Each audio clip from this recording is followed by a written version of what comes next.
공공기관 고용세습 의혹.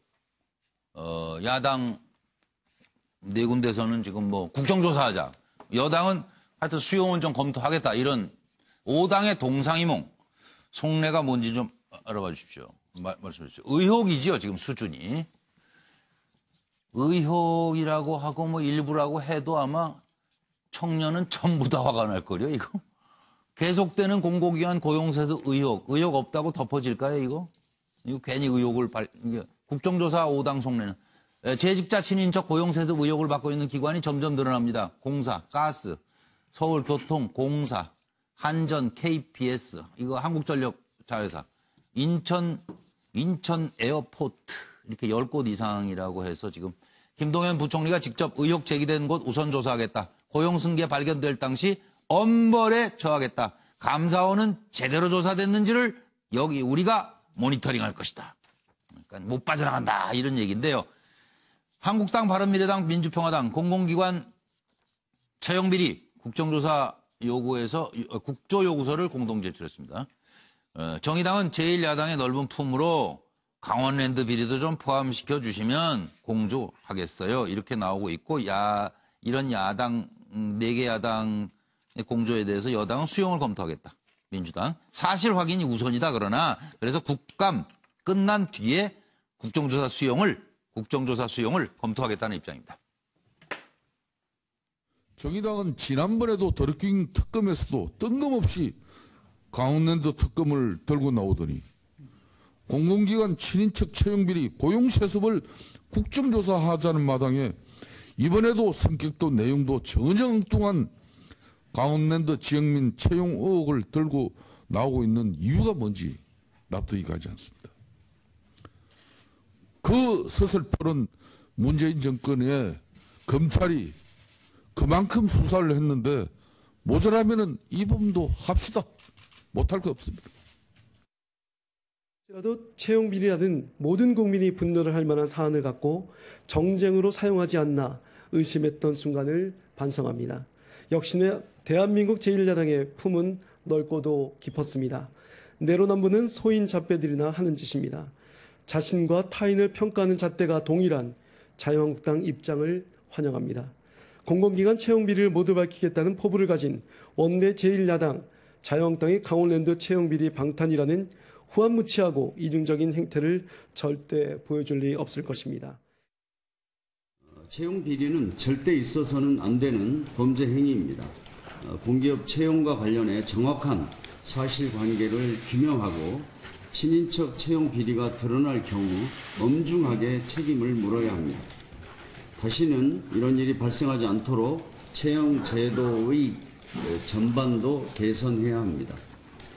다만 이번 문제로 인해 비정규직의 정기직화 정책이 공격받아서는 절대로 안 됩니다.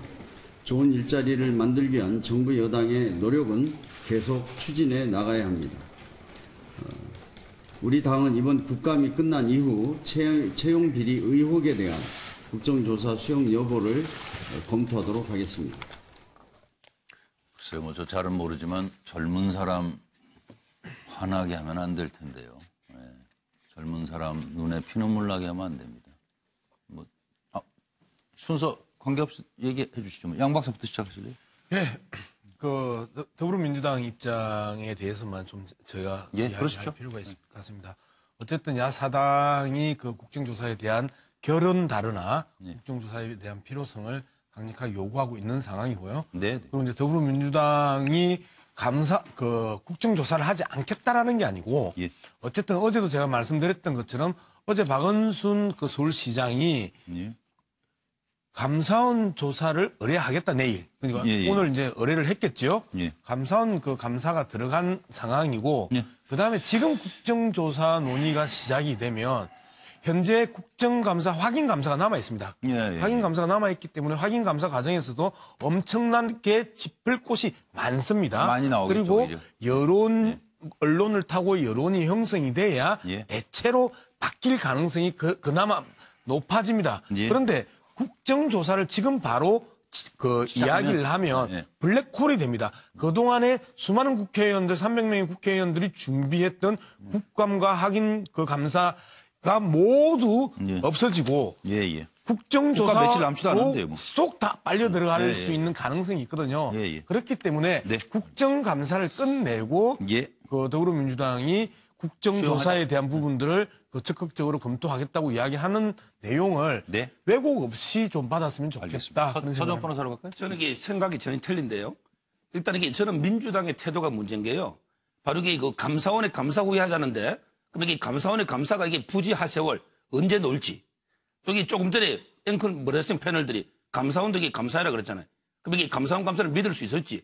따라서 이게 저는 적극적인 국정조사가 필요하고 저는 이게 여당이 소극적인 거는 박원순 시장 또 이게 민노총이 지지 기반이잖아요. 네. 이런 이게 눈치 보기로 저는 소극적인 자식 아닌가 이래 보고요. 그다음에 두 번째 또 문제가 정의당이에요. 저는 이게 강원랜드하고 물타기를 하는데 강원랜드에게 이미 철저하게 검찰에서 팔만큼 파서 수사를 해가지고 재판 중인 상황이에요. 그런데 이번에 서울교통공사는 전액이 검찰 수사가 없었잖아요. 어떻게 두 개 사안이 똑같은 사안입니까? 따라서 이게 저는 즉시 바로 이게 국정조사 시작돼야 된다 이렇게 봅니다. 아니, 저기 뭐, 팩트 문제를 좀 이야기를 해야 돼요. 저기요 두 분은요. 이렇게 말씀하세요. 그 상당히 그 독창적인 그 이론인데요.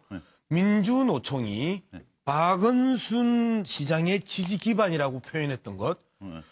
그게 아니고요. 그걸로 박원순 얘기하지 시장도 마- 아니. 아니 그렇게 표현을 하셨어요. 이거 아주 독창적입니다. 그 민주노총은 기본적으로 정의당의 저기- 그 지지 기반인 상황이 훨씬 더 그 팩트에 가깝고요. 그다음에 부지하세월이라고 그랬는데요. 제가 이제 한자를 좀 하잖아요. 부지하세월 어느 세월에 될 줄 모른다라고 이야기를 한 것 같은데 감사원이 이 중요한 문제를 가지고 시간을 끈다? 그 시간을 끌었다 하면 큰일 나요. 사실상 감사원의 존재 기반이 무너질 수 있는 위험한 일을 자초하는 이건 거거든요. 정말 위험한 일입니다. 아까 함성희 그 사장의 감사 부분은 예. 나중에 알려진 사건입니다. 예, 알겠습니다. 시간상 그 정도만. 그죠? 예, 예. 저는 이게 반박처럼 큰말 판례를 다시 감사를 보면요. 해봐도 그렇게 뭐 또렷한 건 나올 것도 없어요. 그러니까 국정조사뿐만 아니라 지금 뭐 국감을 얘기하시는데 국감은 이제 한 일주일뿐이 안 남았고 예, 예. 지금 국정조사를 합의하더라도 거기에 따른 여러 가지 절차를 밟다 보면 본회의까지 통과가 돼야지 않습니까? 그게 국정조사하고는 아무 관계가 없는 거예요. 예, 아니, 예. 국정감사하고는 그게 국정조사도 하고 예. 뭐 또 감사원 감사도 하고 김동연 그건 행정적으로 하는 것이고 부총리 또 조사도 지금 여러 가지 비리가 드러나고 있는 거기 때문에 검찰도 충분히 인지할 수 있기 때문에 검찰 그럼요. 수사도 검찰 수사. 해야 해요. 예, 알겠습니다. 왜 그러냐 이것은 예, 예. 특정 정당의 문제가 아니라고 봅니다. 네. 지금같이 어려운 상황 속에서 이게 취업자리 도둑질을 하는 행태 아닙니까? 그러니까 홍영표 이것만은 대표도 그냥 못 범죄 넘어가요. 행위라고 스스로 네. 규정을 하고 있잖아요. 그냥 못 민주당 넘어갈 대표까지도. 거예요, 이거. 정의원 제가 어떻게 이어서 보세요? 말씀드리면 예, 예. 지난 금요일 우리 MBN의 자매지인 매일경제의 사설 제목이 이렇습니다. 예. 공기업 고용세습 검찰 특별수사단 구성하라. 네. 그런 다음에 이번 주부터 시작해서 도하 언론에서 검찰 수사가 필요하다라는 문제를 제기하기 시작했습니다. 그래서 제가 결론적으로 말씀드리면 이것은 정쟁거리가 아닙니다. 그리고 문재인 정부만의 문제도 아니고 이전에 이명박 정부, 박근혜 정부 때 그리고 그 더 앞서는 김대중 노무현 정부 때부터 시작해가지고 예. 소위 채용비리 문제가 심각했습니다. 그리고 그 채용비리가 노조, 대기업 노조나 공공기관 노조뿐만 아니라 사실 그전에는 임직원들이 해먹었었어요. 그러면서 사실은 이게 채용비리 문제가 공공기관에서 늘어났고 예. 그래서 제가 간곡히 말씀드리고 싶은 것은 예. 국정감사가 끝난 다음에 국정조사를 최대한 짧고 예. 아주 날카롭게 한 다음에 예. 검찰의 특별수사단을 구성할 것을 예. 국회가 촉구를 하라는 거예요, 합의하에. 예, 왜 예. 제가 이 사례를 말씀드리냐면 예. 국민 여러분들이 잘 아시겠습니다만 IMF가 온 다음에 예. 국민 여러분의 혈세인 공적 자금이 168조 들어갔습니다. 예. 그래서 2000년도부터 시작해서 공적 자금이 제대로 쓰여져 있는가를 검찰에서 조사하기 위해 가지고 4년에 걸쳐서 조사를 했고 250명이 처벌이 됐고 회수된 돈이 얼마냐면요 76조 원입니다. 그래서 이 문제는 빨리 끝낼 생각하는 것이 아니라 차분차분하게 예. 실질적으로 이 문제가 고용시장을 왜곡할 뿐만 아니라 청년들은 분노를 넘어서 좌절하게 만드는 일이거든요. 한복 떠나고 싶다니까요. 이런 그래서 이 식으로 하면. 문제는 국회에서 분명하게 그런 정도의 합의를 내서 예. 검찰이 정말로 이런 것이야말로 고용적폐다 예. 라고 해서 저는 수사를 할 것을 간곡히 말씀드리는 겁니다. 한두 군데가 아니라 그러세요. 정부 산하 공공기관. 이미 작년에 338, 행안부에서 338. 확인된 일자리 채용 공공기관 비리가 28군데예요. 그러니까요. 그리고 지금 이미 정규직 전환과 관련해서 나온 게 10곳 이상이 나와 있는 거예요, 이미. 저까지 괜히 거들어서 시간만. 예, 뭐 지금 고용세습과 관련, 공공기관의 고용세습과 관련해서는 제가 생각했을 때 뭐 그건 여야의 문제, 정쟁의 문제, 뭐 진영의 문제는 아닌 것 같습니다. 그렇기 때문에 여야 5당 모두가 이 진상을 조사해야 된다는 생각은 아마 일치하고 있는 것 같아요. 다만 지금 더불어민주당 입장에서는 지금 자유한국당이 이걸 갖다가 조금 이 전국의 극적 반전 카드로 너무 지나치게 정치적으로 몰고 가는 것이 아닐까라고 생각하고 있는 것 같아서 예. 상당히 진상규명부터 먼저 하자는 식으로 조금 네. 단계를 밟아가자는 것이고요. 그리고 아마 바른미래당 입장에서는 지금 뭐 이 부분의 진상규명에 대해서는 찬성하지만 그러나 이 지금 또 이 더불어민주당과 자유한국당이 극한적으로 대립하는 부분에 있어서는 예. 제3당으로서 계승 보트를 주려고 하는 측면이 분명히 있는 것이고요. 민주평화당 입장에서는 아무래도 이 명분을 그러니까 도외시할 수 없잖아요. 그렇기 예. 때문에 지금 이 야권 공조를 하고 있는 것 같고 정의당 입장에서는 지금 강원랜드를 들고 나오면서 자유한국당에 대한 견제구를 던지고 있다. 저는 뭐 그렇게 봅니다. 네, 나름 열심히들 하시네. 정기는 고용세습이라는 게 결국은 청년들 일자리를 빼앗아가는 거지 않습니까? 그렇습니다. 일자리 박탈행위거든요. 예, 예. 이건 말 그대로 적폐 중에 적폐지요. 예, 자, 용서 근데 못 여당이 받아요, 대하는 이거. 태도가 네. 오히려 더 여당이 더는 적극적이어야 된다. 아, 그렇죠. 이건 네. 여야의 문제가 아니지 않느냐. 이 정부의 문제니까. 그렇습니다. 이 정부의 문제고 반드시 건드려야 될 문제다. 네. 이런 관점이 필요하고요. 또 정의당 같은 경우는 그만큼 청년 일자리가 중요하기 때문에 맞아요. 강원랜드 문제도 마찬가지입니다. 네. 차제에 예. 그런 문제를 좀 본격적으로 네. 국정감사를 하자 네. 이런 취지로 보여지고요. 빨리 국정감사 합의하고 예. 진짜 필요한 부분이 있다면 검찰의 수사를 의뢰하는 방식으로 가는 것이 맞다라는 생각입니다. 도둑만 잡으면 돼요. 그렇습니다. 일자리 도둑질한 사람들 그리고 나라돈 갖다가 저 빼먹은 일부 사립 유치원 이 문제만 해결해 주시면 됩니다. 문재인 대통령이 오늘 국무회의에서 평양선언 그리고 군사합의서를 심의 의결했습니다. 이건 무슨 의미인지 짚어드리겠습니다.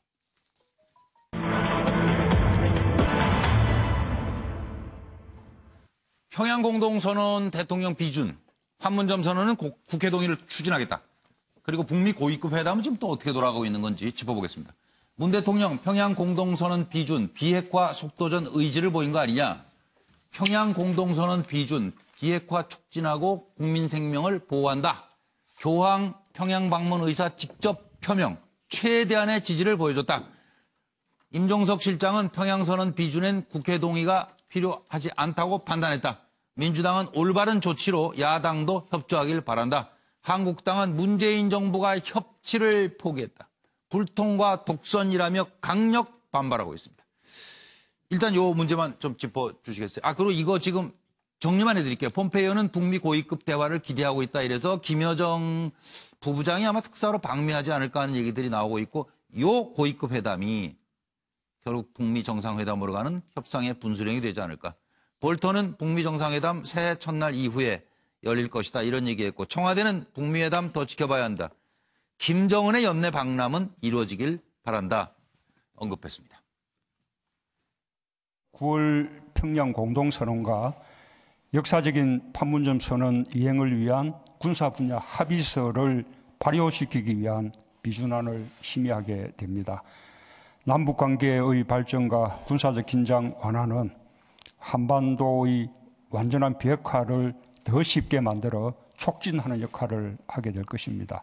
한반도 위기 요인을 없애 우리 경제에도 도움이 될 것입니다. 시간이 많지 않아서 뭐 한두 분만 하시고 넘어가죠. 고영식 교수님. 정부로서는 이렇게 평양 공동선언을 네.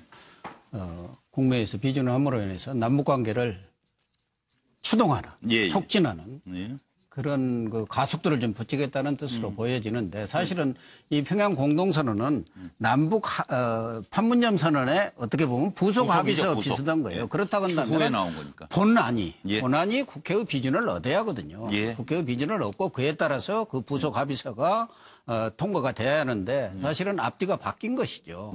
그러나 문제는 이 판문점 선언에 대해서도 국회 야당이라든가 이런 쪽에서 아예 논의조차 하지를 않고 있지 않습니까?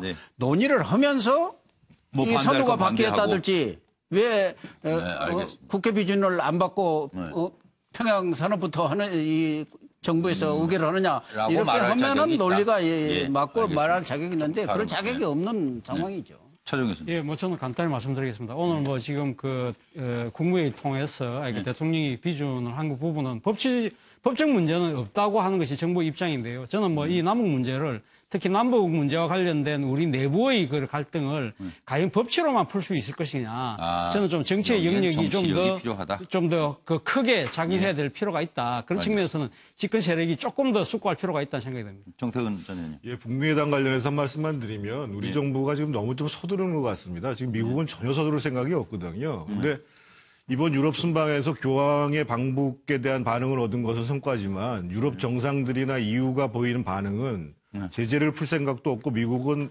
북한은 완전한 비핵화를 해야 된다. 이런 생각이 있는데 곧이어서 지금 예견되어 있는 게 지금 그 아세안 플러스 3. 여기 3는 이제 일본과 한국과 중국입니다.